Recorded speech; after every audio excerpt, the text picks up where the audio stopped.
All right. So to briefly, review in the last class we looked at the VTC curve of a common source amplifier. Okay. Then we analyzed. We have drawn the curve. Okay. This is your V out versus V in curve.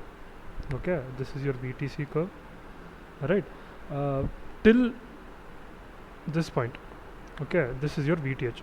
Till Vi equal to VTH. Okay, the device, the MOSFET is turned off. So whatever VD is there, that will be your output, right? And since you don't have any source resistances here, V0 will be VDS and Vi will be VGS. Okay. Now as you keep on increasing, no V input. Okay, if it goes beyond VTH, right? Then you enter the saturation region and up to this point. Okay, so this point is actually VGS minus VTH.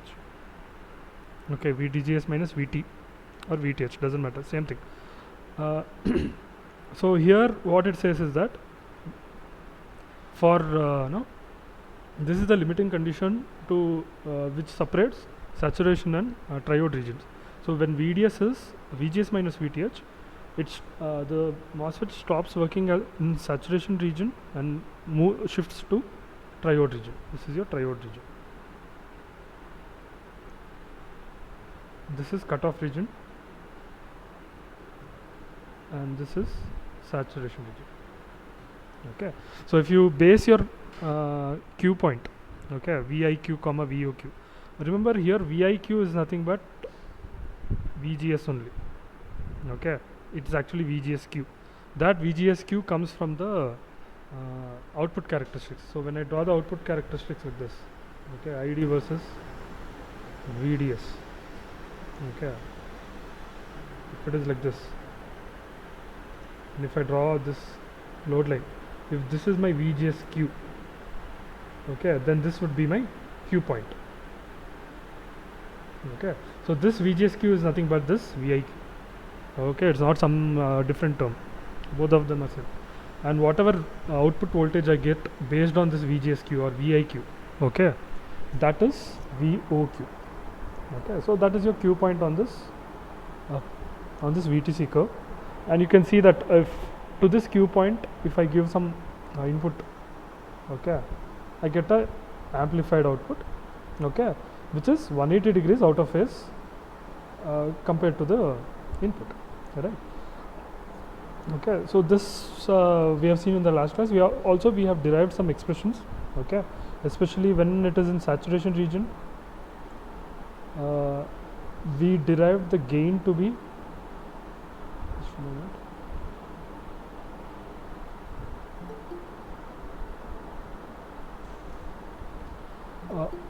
We derived the gain to be AV is equal to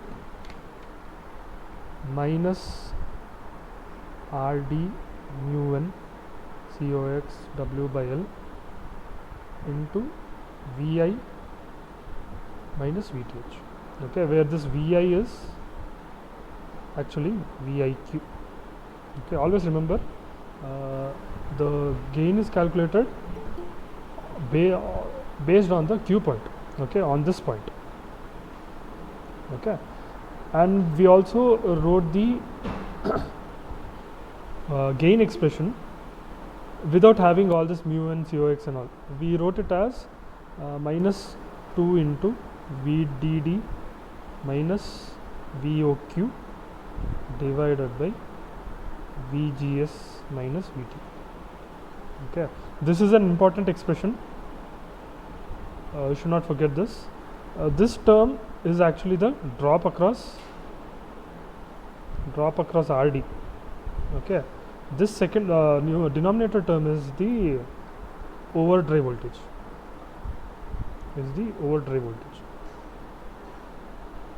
Okay.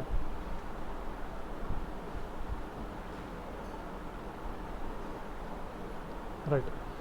Now, based on this, we'll actually look into biasing. Okay. Now, why we need to do biasing? Okay. Can you tell me why you need to do biasing?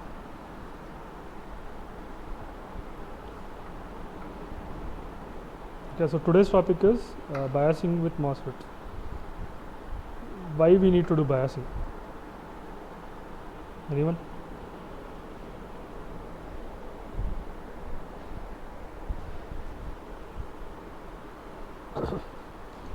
To set the Q points. To set the Q point, very simple. Okay, biasing is done to set this Q point such that my drain current does not get disturbed. See, when I write the drain current equation, okay, let me push all this here. When I write ID equals to mu n COX W by L into half VGS minus VT whole square. Okay, assuming, okay, I want to keep things simple, so I'll assume channel length modulation is 0. Okay, so this ID depends on VGS, depends on VT, depends on aspect ratio of the MOSFET, depends on mu n, mobility, and also COX. Okay, so these many terms, the drain current depends on. Out of all this, VGS is under my control. Okay, it is under my control. But however, VT, W by L, mu and COX, these are actually process and temperature parameters. Okay, these are not something which I can control. Okay, so by varying VGS, I have to control this drain current. Okay, so my the objective with biasing is this VGS should be fixed properly. Okay, it should be properly fixed. If VGS is properly fixed, ID is also fixed.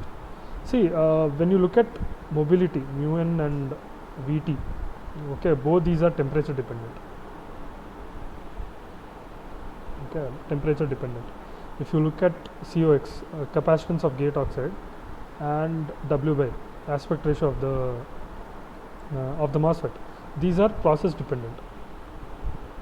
Okay, you have already learnt in CMOS the flow, how to create the structure of a MOSFET, right? This implantation, that implantation, photolithography, and all these things, right? So there we can actually control the values of COX and W by L. Whereas mu n and VT, these are actually dependent on temperature. Okay, these are actually temperature dependent. Now, the problem arises is how to fix VGS. Okay, there are quite a few ways to do it. One is, can you guess how to fix VGS? Okay, if I were to draw this circuit diagram, common source.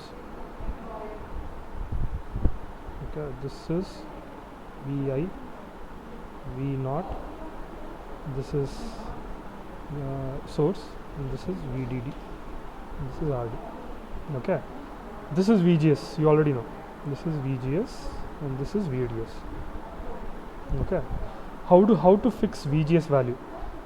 Okay, can you tell me how to do it?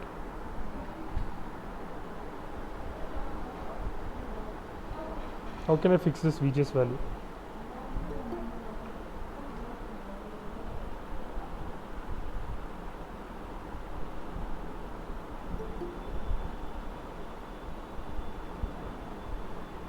Anyone? Giving some constant voltage to VIs. Give some constant voltage to VI, but if I use another voltage source, I'll have two voltage sources. Say if I give VG. Voltage divide. Yeah, tell me, correct. What you said is correct. Voltage divider. Use a voltage divider. If I use another voltage, I'll have two voltage sources for one circuit. That is not feasible, right? So I'll use a voltage divider like this. I can give R1, then I have R2. This I can give it to the MOSFET directly.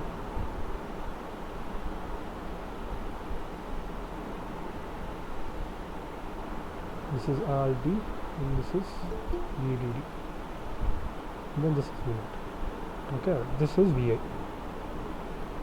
Okay, since there is no gate current, this Ig is actually 0, right?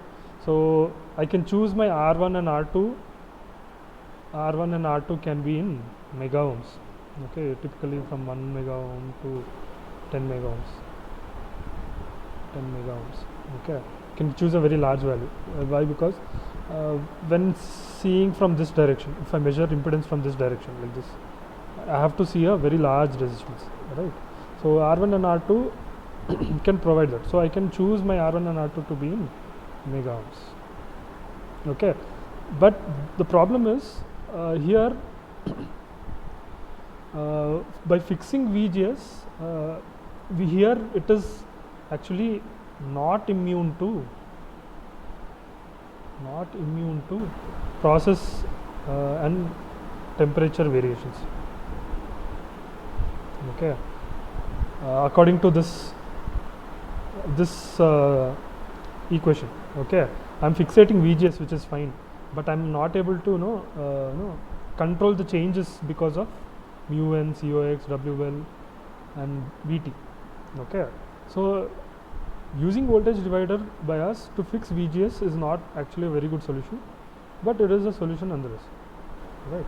So the reason is if I actually draw the transfer characteristics, ID versus VGS, okay, ID versus VGS, right? This is VT, okay. One will go like this.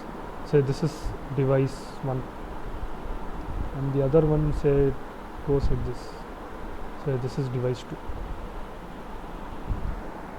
Okay. Alright. Now if I draw a line here like this, which cuts both the curve, right, for one VGS value, say VGS 1, right, you can see that there are two distinct drain currents for both the devices. See, this is ID1 and ID2. Okay, although despite fixating VGS value, okay, for two devices you are getting two different drain currents, right? So this is not very good. So what we do is there are other methods wherein we add source resistor. Okay, when by adding source resistor, what happens is, let me push this up. Okay, so what we do is we add a source resistor RS. Okay, source resistor RS. So here I get VDD, then RD, then this, then here ground, then this is RS, and I'll keep this simple. Let me call this as Vi, and this is V0. Okay. Now this will be VGS, this will be VDS, right? So if I write the KVL for this, if I apply KVL like this, what will I write? What will I get? Tell me. Okay, not Vi, I'll call this as VG. Call this as VG. Yeah, this VG I'm getting it from a voltage divider bias, voltage divider. Okay, now tell me, if I apply KVL, what will I get? VG equals to VG equals to VGS plus ID RS. correct, VGS plus ID into RS. Correct. Right. Now if in this equation, if you look at, I'll slightly change this. VGS is equal to VG minus IDRS. Okay, I'm just taking it, that's it. Alright. Now in this case, say somehow because of temperature, or if temperature or some process variations, not process variations, think of temperature. If temperature increases, VT will actually come down. Okay, if VT comes down, VGS minus VT will actually increase. So if VGS minus VT increases, obviously drain current will increase, correct? Okay, so if drain current increases, this drain current increases. See, VG is coming from a, this VG is actually from a voltage divider. Okay, and it will be a constant value. It is a constant value, right? So this entire term, constant minus IDRS. Okay, if ID increases, this entire thing will actually decrease. So VGS will, if ID increases, VGS will actually come down. Okay, if VGS is reduces, what happens to ID then?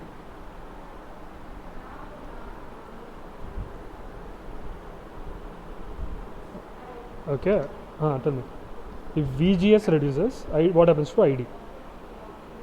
ID also reduce. ID reduces, correct. Okay, ID will actually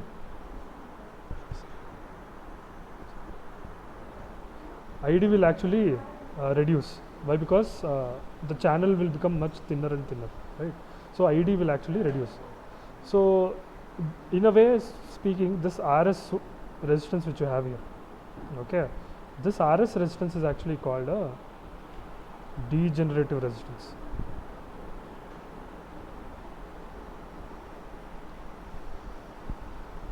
Okay, it is acting like a negative feedback. By keeping RS, what is happening? If ID increases, VGS will reduce. Because VGS is reducing, ID will reduce instead of increasing.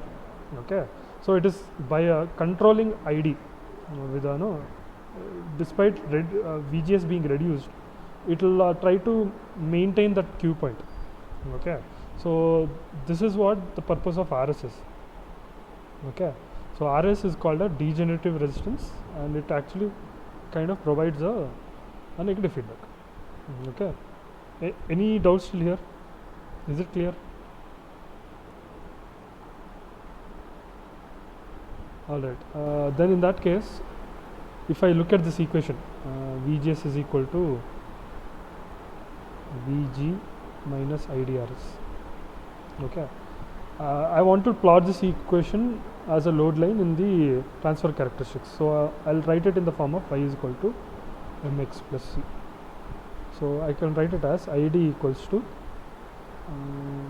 minus 1 by RS into VGS plus VG by RS. Okay, this is slope. Okay, so when I plot this, here,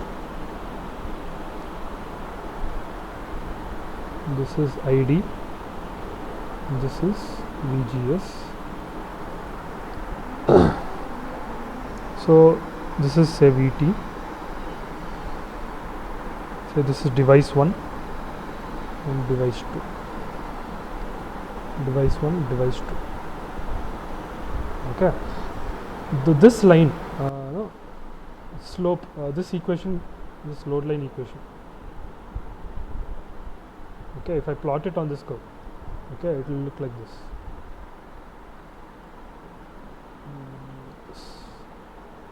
Okay, this point will be actually VG by RS. This point will be actually VG.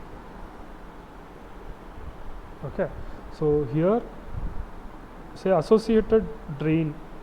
Okay, this is say drain current ID1, and this is drain current ID2. Okay, now the question here is, can I make the difference, okay, difference between ID1 and ID2, can I make it as small as possible? Difference between ID1 and ID2, can it be made small? How can I make it? If yes, then how can I make it small?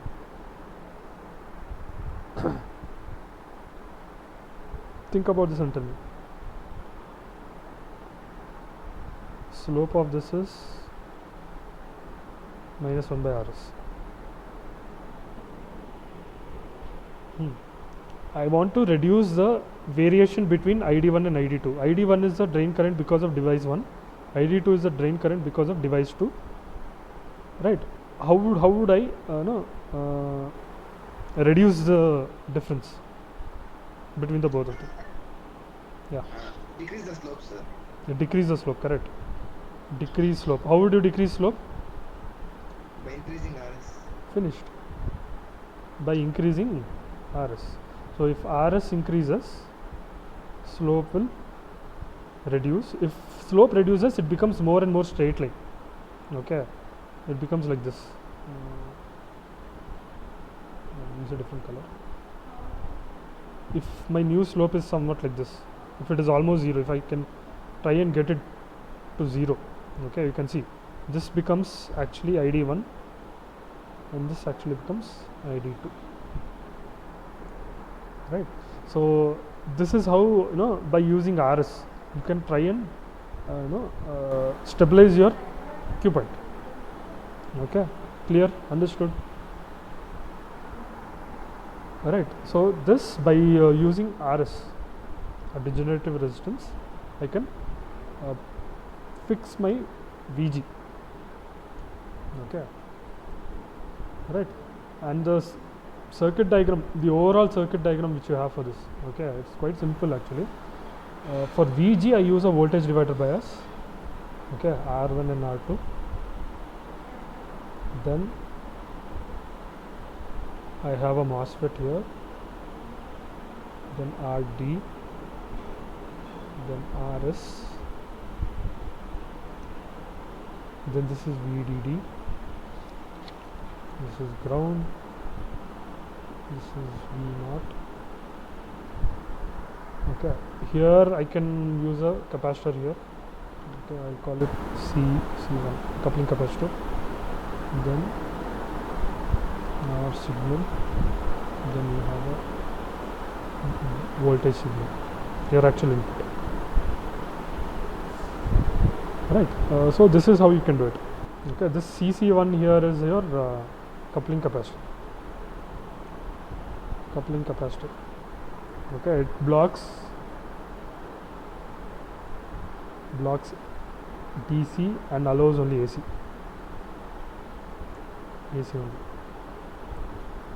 Right. So RS here is actually your degenerative resistance. Degenerative resistance to control VGS. Okay, the R1, R2 values which you have here, okay, they provide, this is VG, provide constant VG and offer high input impedance. Okay, so this is your actual circuit diagram. There's nothing here apart from this, right? And the gain, if you want to write the gain for this, again the gain is simple. AV is equal to minus 2 into VDD minus VOQ, or I don't want to write it like this, I'll write it as 2 VRD divided by VGS minus VT. Okay, VRD is voltage drop across RD. Okay, VGS, you know, this is VGS. VT is the threshold voltage. Okay. Okay. So this the advantage of this circuit is I can use a single supply. Okay. Single supply to run this entire circuit. Okay. There is another circuit where I can use two supplies, a dual supply. Okay. So that circuit looks like this. Two supplies. Okay, one is VDD, the other one is actually minus VSS. So that circuit actually VDD RD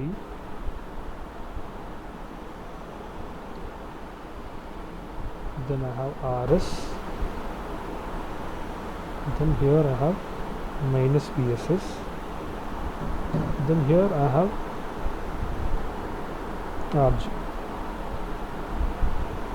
Okay, now RG is a gate resistance, you can say, typically in mega ohms. Okay, so here no, if I use the if I use the KVL again, okay, like this, KCL or KVL, KCL, yeah. If I use KCL here or KVL, whatever it is, anyway, what will I get? This is VGS. This current flowing through RS is ID. Current flowing through RD is actually ID. Okay, so what will I get? You apply KVL in this direction. This is KVL. Yeah, tell me what you get. Minus VGS minus ID into RS plus VSS equal to 0. Okay, again from this I can write VSS minus IDRS equals to VGS.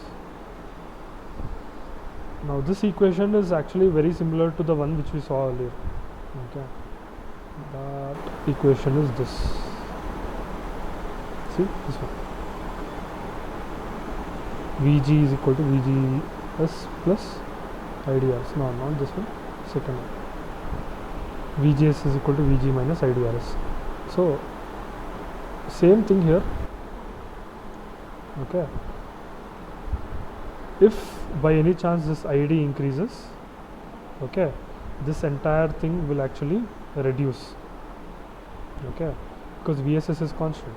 So when this entire thing reduces, obviously VGS will reduce. So if ID increases, VGS will reduce, and when VGS reduce, again by virtue of the device itself, ID will also reduce. So the same effect you have here also. Okay. But here we are using two supplies instead of one. Okay, there may be some use cases where the circuit which you design, okay, it has two voltage references. One is VDD and the other one is minus VSS. Okay, two reference voltages, right? So one is this VDD, the other one is minus VSS. All of this is done to control or fixate VGS. Okay, nothing else. So if the VGS is properly configured, along in the saturation region, you can see that the MOSFET will act as an amplifier. If it goes into cutoff or linear region, cutoff or triode region, okay, it will not behave as an amplifier. In fact, it will actually start working as a switch. Right? Okay. The last one here is the biasing technique is called a drain to gate feedback resistance. Drain to gate feedback resistance. Okay. Circuit diagram is slightly changed. Okay, here I have VDD, then I have RD, then this is ground. I am not using RS this time, I am using this resistance. Okay, this is my V0. This is RG. Yeah, that's it. Okay, this RG which you see here, that is your drain to gate feedback resistance. Drain to gate feedback resistance. What is the current flowing through RG? Tell me. 0, sir. 0, because that is the current which is entering into the gate. Gate, there is no current entering RG, right? So the current flowing across RD is ID, and current flowing here is also ID, right? So here, if I measure this voltage which is VGS, and if I measure this voltage which is VDS, what is the relation between VGS and VDS relation? What is the relation between VGS and VDS if there is no current flowing through RG?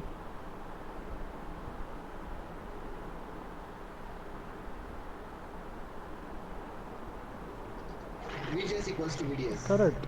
VGS is equal to VDS. So that is the most important point here. Okay. So VGS is equal to VDS. That is the essential point here. So from this, if I take KVL in this direction, okay, what will I get? I get VDD minus IDRD equal minus VDS equal to 0. So from this I can write VDS is equal to VDD minus ID into RD. Okay, and this will be same as VGS from this, right? So this I can finally write as VGS is equal to VDD minus ID RD. Right, now again the same analysis here. If by some reason if ID increases, okay, so this term will actually increase, which will actually reduce VGS.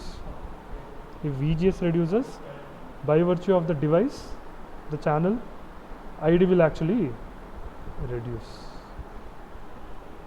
Okay, same phenomenon which we saw earlier in the case of having VSS and two supplies, VSS and VDD, and the other case also wherein we used a degenerative resistance RS, but here I don't need no RS here, no degenerative, no negative feedback resistance here. Okay, here RD will start acting as a degenerative resistance, you can say that. Okay, so here if ID increases, VGS will reduce. If VGS reduces, ID will reduce because of the shortening of the channel. All right. So among these two resistances, RG and RD, okay, which one is the actual feedback resistance? Which one is the feedback resistance? Is RG the feedback resistance or RD is the feedback resistance? RD. Feedback. It's actually in the title itself. See here. Right. So this RG is actually your feedback resistance. Okay, but your RD will try and act as a degenerative resistance. It will start behaving like RS. That is what I meant. Okay. Alright. Any queries still here? Any queries still here?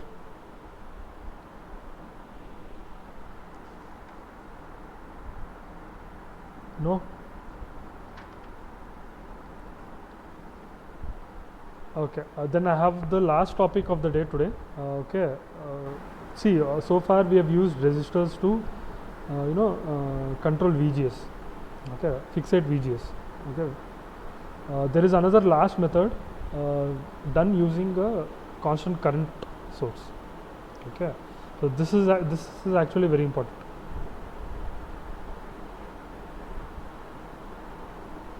Okay, biasing using a constant current source.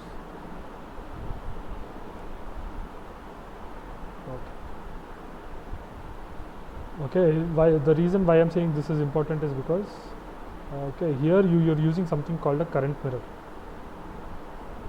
Okay, it's current mirror.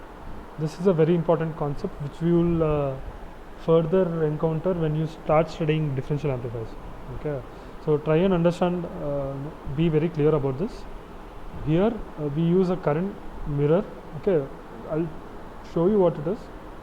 Okay, right. So first let me draw the diagram. Okay, this is VDD, again RD,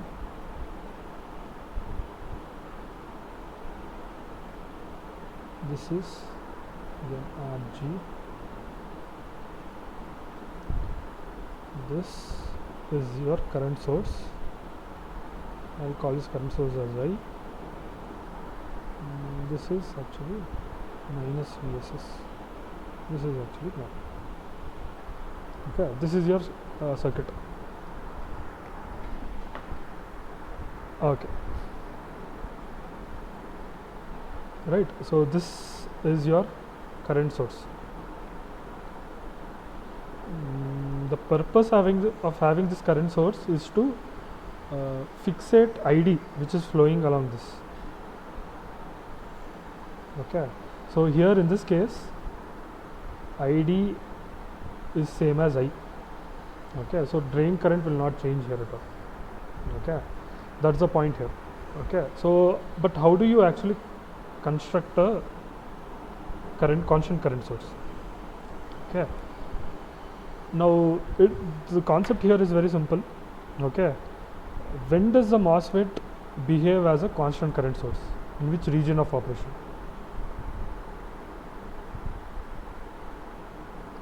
When does the MOSFET behave as a constant current source? That is in which region of operation? Tell me.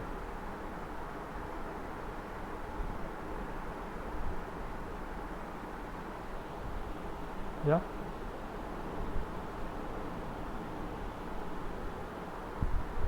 In which region of operation?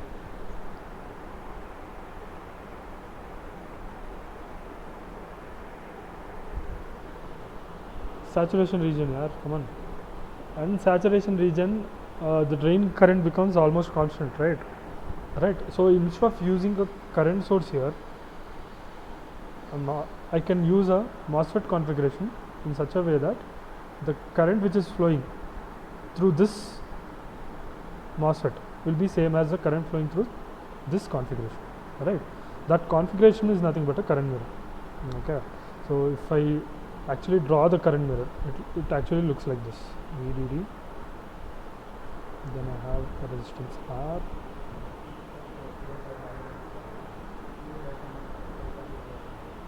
then like this,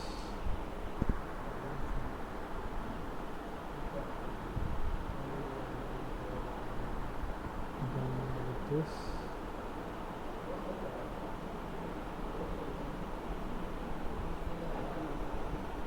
this is VSS, minus VSS, then this is VDD,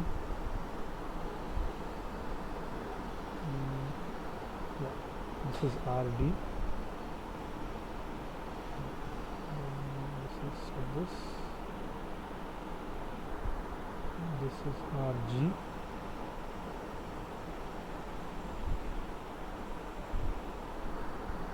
this is connected, this is connected to this.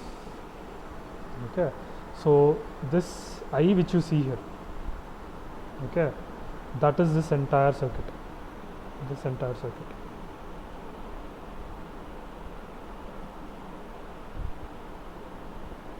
okay. This I which you see here is this entire circuit. This circuit is called a current mirror. Okay, so this is Q1, this is Q2, and this I will call it as Q. Okay. The equation part we'll see in the next class, that is tomorrow. But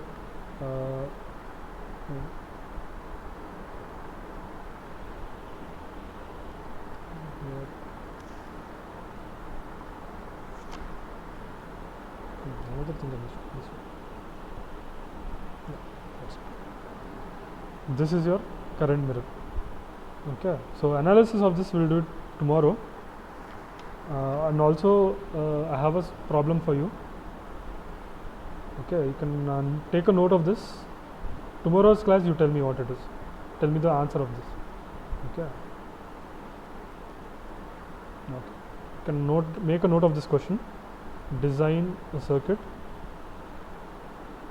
Design a circuit to establish a DC drain. To establish a DC drain of ID equals to 0.5 milliamperes. VT is equals to 1 volt. Mu n COX W by L, okay, is equal to 1 milliampere per volt square. Assume lambda equal to 0. Okay, use a power supply of 50 volts. 50 volts. Right. So for this, do this problem. This is your homework. Okay. So here hint is fairly simple actually. Hint here is you have to use you have to find the values of RD, RS, R1, R2. Okay, these 4 values you have to find. Because obviously this is a design problem. So the circuit you are looking at is this one, R1, R2,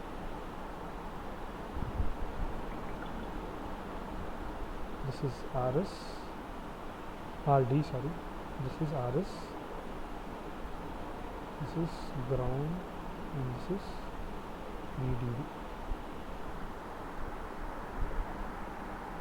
Okay, so this is the circuit. You have to find the values of RD, RS, R1 and R2. Okay, right. Any queries till here? You tell me what is the values of all these in the next class, tomorrow's class. Okay. Any queries till here? No, sir. Okay. So you know how to go about this problem, right? See, this course will have a lot of problems. The more problems you solve, the more clear your concepts will become. Okay, there is no other shortcut here. Okay. See, in the Google Classroom, I have already uploaded the textbooks, reference textbooks. One is Cedra Smith, the other one is Behzad Razavi. Okay, both are really good books. For concept, I think Behzad Razavi is much better. Cedra Smith is good for making the concept much easier because he skips over a lot. But Razavi delves very deeply into the concepts. Okay, so it is your choice. Both the books I have uploaded. You can refer any one. Okay. Any other queries still here? Okay, fine. Then you can exit the meeting.